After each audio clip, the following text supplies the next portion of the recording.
MK channel சார்பாக அனைவருக்கும் வணக்கம். இந்த பகுதியில் நாம் சிவபெருமானுக்கு உகந்த திருவாதிரை நோன்பு எப்போது வருகிறது, பிறவா யாக்கையோனுக்கு திருவாதிரை உகந்த நட்சத்திரமானது எப்படி, அதன் பின்னணியில் உள்ள புராண கதை என்னென்ன மற்றும் விரத முறைகள் என்ன என்பது பற்றி தான் பார்க்க போகிறோம். பார்க்கலாம் வாங்க. திருவாதிரை நோன்பு என்பது திருவாதிரை நட்சத்திரமும் பௌர்ணமியும் இணைந்து வரும் நாளில் சிவபெருமானை நினைத்து நோக்கும் அற்புதமான நோன்பு. மார்கழி மாதம் தேவர்களுக்கு அதிகாலை பொழுதாம். இந்த தேவர்களின் பிரம்ம முகூர்த்தம் என்று சொல்லப்படும் மார்கழி மாதத்தில் தில்லையில் குடிகொண்டு அருள் புரியும் எம்பெருமான் நடராஜரை காண தேவர்கள் வருவதாக ஐதீகம். இந்த நாளில்தான் இறைவன் பதஞ்சலி முனிவருக்கும் வியாக்கிரபாத முனிவருக்கும் காட்சி தந்து நடனமாடி காண்பித்தாராம். அது மட்டும் இல்லாமல் இதே நாளில்தான் மாணிக்க வாசகர் திருவெம்பாவையை நிறைவு செய்து ஈசனை தரிசனம் செய்தாராம்.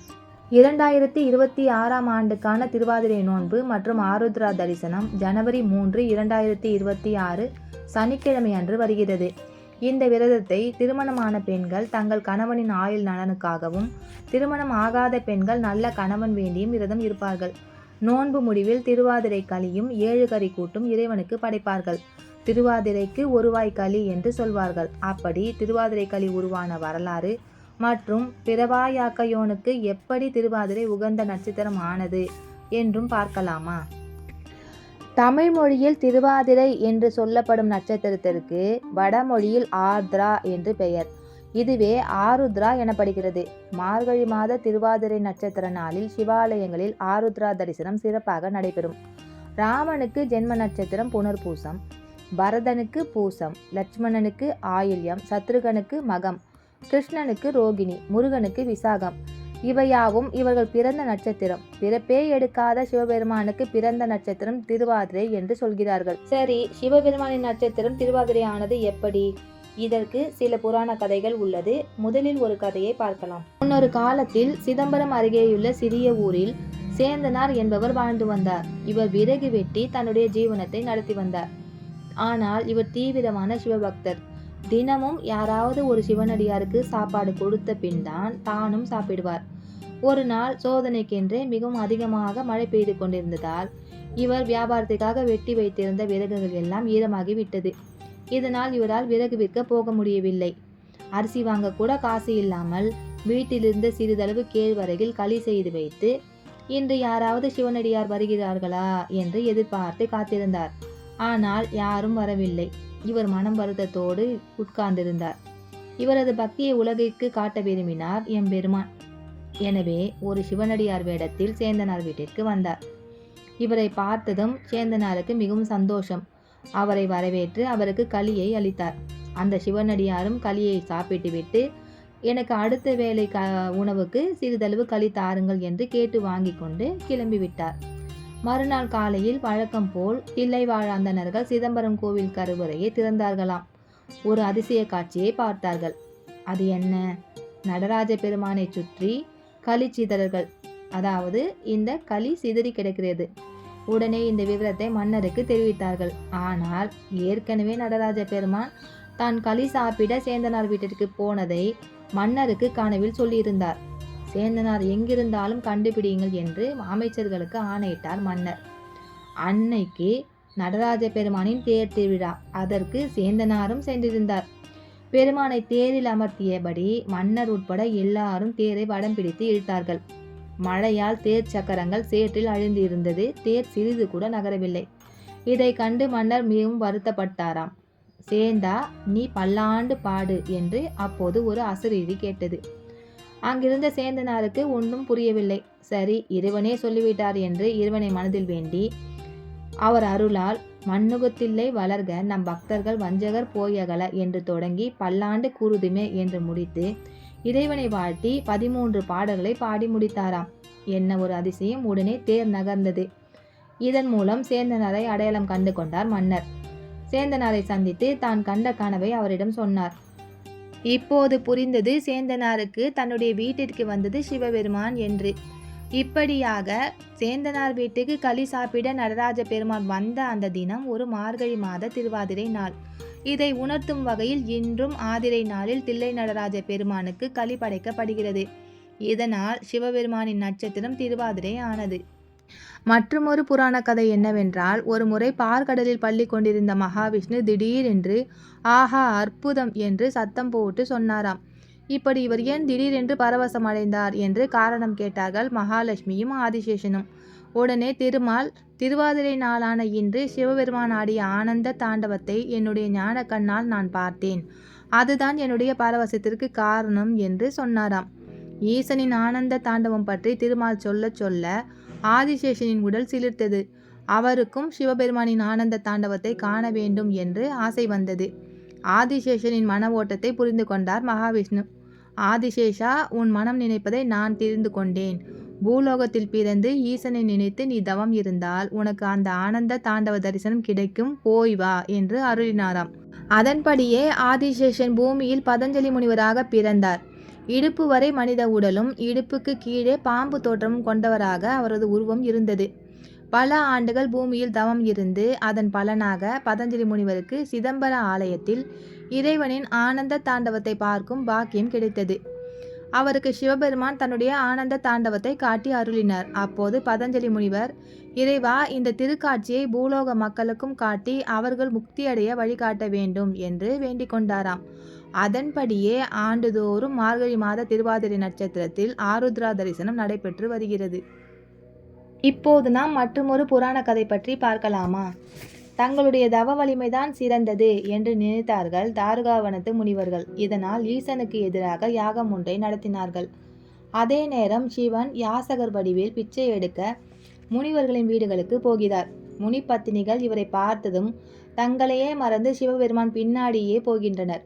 இதனால் முனிவர்கள் மிகவும் கோபமுற்று யாக குண்டத்தில் இருந்து முயலகன் என்னும் அசுரன் மத யானை, உடுக்கை, மான், தீப்பிழம்பு எல்லாவற்றையும் தோற்றுவித்து அவற்றை சிவனை தாக்க ஏவினர்.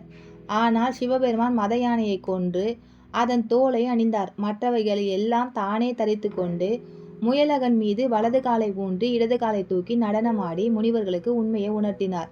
இதனால் மனம் திருந்திய முனிவர்கள் தங்களுடைய ஆணவத்தை விட்டுவிட்டு சிவபெருமானிடம் சரணடைந்தனர். இந்த திருவாதிரை தினத்தில் தாங்கள் கண்ட இந்த காட்சியை இந்த உலகத்தவர்களும் காண வேண்டும் என்று அவர்கள் சிவபெருமானிடம் வேண்டிக் கொண்டனர். இதன் காரணமாகத்தான் மார்கழி திருவாதிரை நாளில் நடராஜமூர்த்திக்கு சிறப்பு திருமஞ்சன அபிஷேகம் நடத்தப்படுகிறது. உத்தரகோச மங்கை ஸ்தலத்தில் உள்ள நடராஜர் சிலை 5 அடி உயரம் கொண்ட பச்சை மரகத கல்லால் ஆனது. இவர் பெயர் ரத்தின சபாபதி. அவரையே ஆதி கும்பேஸ்வரர் என்றும் அழைக்கிறார்கள். ஒளி வெள்ளத்தில் இந்த சிலையை பார்க்கும்போது உயிர்ப்புடன் இருப்பது போல் தோன்றுவதை நாம் உணர முடியும். அபூர்வமான இந்த விக்கிரகத்தில் மனித உடலில் உள்ளது போல் பச்சை நரம்புகள் இருப்பதை காணலாம். எனவே இந்த சிலை உலக அதிசயத்தில் ஒன்றாக இருக்கிறது. இந்த நடராஜர் விக்கிரகம் மத்தளம் முழங்க மரகதம் உடைபடும் என்பதால் ஒளி அதிர்வுகளை தாங்க இயலாத தன்மை கொண்டது. எனவே இந்த கோவிலில் மேலதாளங்கள் எதுவும் இசைக்கப்படுவதில்லையாம். எந்த விதத்திலும் விக்கிரகம் சேதப்பட்டுவிடக் கூடாது என்பதற்காக ஆண்டு முழுவதும் சந்தன காப்பு சாத்தப்பட்டு பாதுகாத்து வருகிறார்கள். வருடத்திற்கு ஒரு நாள், அதாவது மார்கழி மாதம் பௌர்ணமி நாளில் திருவாதிரை நட்சத்திரத்தில் மட்டும் சந்தன காப்பு கலைக்கப்படுகிறது.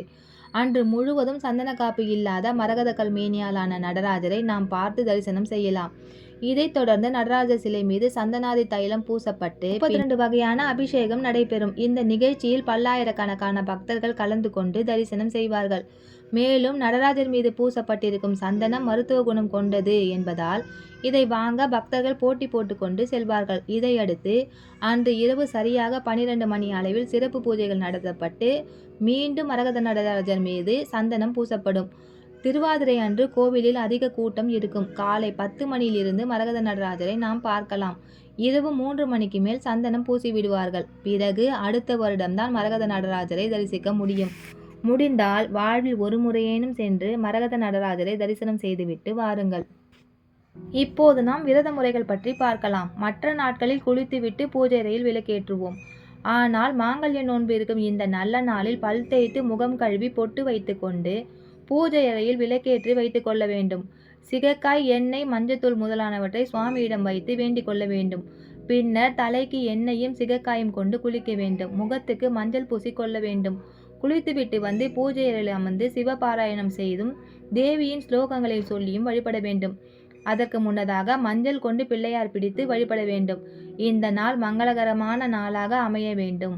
எங்கள் குடும்பத்தில் வாழ்நாள் முழுவதும் சுபிக்ஷம் நிலவ வேண்டும். கணவரின் ஆயுள் நீடித்திருக்க வேண்டும், மாங்கல்ய பலம் பெற வேண்டும் என்று பிரார்த்தனை செய்து கொள்ள வேண்டும். பொதுவாகவே சூரிய உதயத்துக்கு முன்னதாக இவற்றையெல்லாம் செய்து வழிபட்டுவிட்டு புது மஞ்சள் சரடில் தாலி கோர்த்து அணிந்து கொள்ளலாம். சூரிய உதயத்துக்கு பிறகுதான் இந்த வழிபாடு செய்வதாக இருந்தால் தோஷமில்லை. ராகு காலம், யமகண்டம், குளிகை முதலான நேரங்களை தவிர்த்து நல்ல நேரம் பார்த்து தாலி சரடு மாற்றிக்கொள்ளலாம். காலையிலேயே களியமுது உள்ளிட்டவையை நைவேத்தியம் செய்து பிரார்த்தனை செய்து கொள்ளலாம். வீட்டின் பூஜையின் போது கணவர் வீட்டில் இருந்தால் அவரிடம் கொடுத்து தாலி கயிறை நாம் கட்டி கொள்ளலாம். அல்லது அத்தை, அம்மா, நாத்தனார் முதலான பெரியவர்கள் இருந்தால் அவர்களை கொண்டு மஞ்சள் சரடு கட்டி கொண்டு நமஸ்காரம் செய்யலாம்.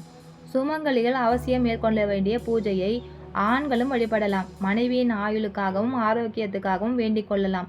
திருமணம் ஆக வேண்டும் என்பதற்காக ஆண்களும் கன்னியரும் கூட இந்த பூஜையை மேற்கொள்ளலாம். அம்பாளின் திருநாமங்களில் கல்யாணி என்பதும் ஒன்று. கல்யாணி என்பவள் நித்திய கல்யாணி, அதாவது நித்திய சுமங்கலி. எனவே அம்பாளின் திருநாமங்களையும் ஸ்லோகங்களையும் பாராயணம் செய்வதும் ஒலிக்க விட்டு கேட்பதும் எண்ணற்ற பலன்களை வழங்கும். அருகில் உள்ள பெண்களை அழைத்து மங்கள பொருட்களை அவர்களுக்கு வழங்கி நமஸ்கரிக்கலாம். 7 விதமான காய்கறிகளை கொண்டு அல்லது 21 வகையான காய்கறிகளை கொண்டு கூட்டு, சாம்பார், பொரியல் என சமைத்து படையில் இட்டு வழிபட வேண்டும். காலையில் நடராஜர் ஆராதனை அல்லது ஆருத்ரா தரிசனம் பார்த்துவிட்டு விரதம் மேற்கொள்பவர்களும் உண்டு. அருகில் உள்ள சிவாலயத்திற்கு சென்று நடராஜ பெருமானை வணங்கிவிட்டு விரதம் இருப்பவர்களும் உண்டு. விரதத்தை காலில் இருந்து தொடங்கி மாலையில் விளக்கேற்றி 7 அல்லது 21 விதமான காய்கறிகளை கொண்டும் அதிரசம் முதலான பட்சணங்களை கொண்டும் வழிபட்டுவிட்டு நைவேத்தியம் செய்துவிட்டு விரதத்தை நிறைவு செய்ய வேண்டும்.